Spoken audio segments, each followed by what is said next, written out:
Okay, so let's just dive right in and correct one of the biggest misunderstandings of our time. Remember 2012? Yeah, you were told the world was supposed to end, that the Mayan calendar just stopped. And because of that, everyone thinks the Maya were wrong. But here's the thing. What if they weren't? So let's start right there, with that memory we all have. I mean, it was this massive global phenomenon, right? All built around a single date, a date carved in stone thousands of years ago. But the story we were all sold, it was basically a complete fabrication. Oh, you definitely remember it. Come on. There were blockbuster movies, those nonstop History Channel specials. You even had websites with countdown clocks ticking away the final seconds. It was crazy. A whole industry was literally built on this one idea. And look, this wasn't just some fun Hollywood thing. There was real, genuine panic. I mean, people were actually building bunkers, totally convinced that civilization was about to just collapse. Think about it. $1 billion industry popped up all based on fear. It took this really ancient, complex piece of astronomical data and twisted it into a doomsday prediction that, let's be honest, got into all of our heads. And as that date, December 21st, 2012, got closer and closer, the entire world was watching. We were all kind of holding our breath, waiting for this big apocalypse that, well, it never showed up. And then December 22nd rolled around. The sun came up, the world kept spinning, and pretty much everyone just shrugged and said, well, I guess the Maya got it wrong. But here's the secret, the part nobody talks about. The Maya never, ever predicted the end of the world. They predicted a beginning. So to really get what they were talking about, you have to understand the one thing the Maya were truly obsessed with: time. I mean, they didn't just track it like we do. They revered it. They built their entire civilization around mapping out its huge, intricate, and repeating cycles. Believe it or not, the Maya had over 17 different calendar systems. 17! But the one that caused all this chaos was the one called the long count. The best way to think about it is like a cosmic odometer. You know, on a car, it just keeps track of the total number of days that have passed since their mythological creation date. So here's how it works. The whole system is built on these cycles inside of cycles. The biggest one they talked about was the Backtune, which is about 400 years long. A full great cycle is made up of 13 of those Backtunes, which comes out to roughly 5,125 years. And if you do the math, starting from the Mayan creation date, guess where that 5,125-year cycle ends? Yep, December 21st, 2012. Precisely. Okay, so this is the most important part. When the odometer on your car hits, say, 100,000 miles, does your car explode? No, of course not. It just rolls over back to zero and starts counting all over again. That's exactly what the Maya believed 2012 was. It wasn't the end of time. It was just the end of the 13th big cycle, the 13th Baktun, and the beginning of the 14th. It was a cosmic reset.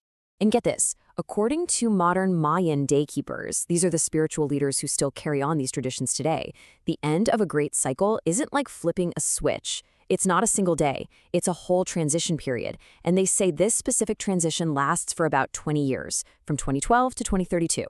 Do the math. That means we aren't past the prophecy. We are living smack dab in the middle of it right now. So that begs the question, right? What did the Maya actually predict for this 20-year transition? Well, the answers are in these ancient texts called the Chilam Balam, which translates to the books of the jaguar priest, and they are filled with warnings that describe the exact age we're living in right now. And some of the phrases in these texts for our time are, well, they're pretty startling. One of them is blood vomit shall come.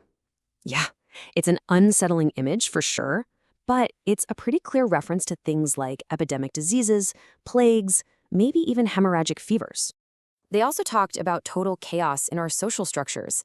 They predicted, and I'm quoting here, "The government shall be paralyzed. There shall be no agreement among the lords."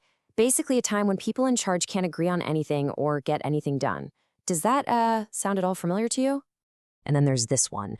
"The face of the sun shall be covered. Then the sky shall be divided." Now this points right to massive environmental upheaval. The face of the sun being covered, that could be eclipses, sure, or it could be smoke from giant wildfires. And a divided sky, that sounds a lot like chaotic weather patterns, where the seasons just don't feel right anymore. Okay, but here's where it starts to get really interesting. The Maya weren't the only ones saying this. If you go about 500 miles north, you find another incredible civilization, the Aztecs. And they carved their own prophecies into stone. And their biggest one? It aligns perfectly with the Mayan one. So the Aztecs believed that our current world is the fifth sun. They said the first four worlds were each destroyed by a single element: jaguars, wind, fire, and water. But they predicted our age, the fifth sun, would end differently. It would end with oling, which means movement. It's not one thing, it's a period of total instability. We're talking earthquakes, social upheaval, political chaos, a time when the very ground beneath our feet, both literally and figuratively, just starts to And this is where it goes from interesting to just plain strange. Because this pattern, this warning, it's not just in Mesoamerica. When you start looking at prophetic traditions from all over the world, you start to hear this undeniable echo.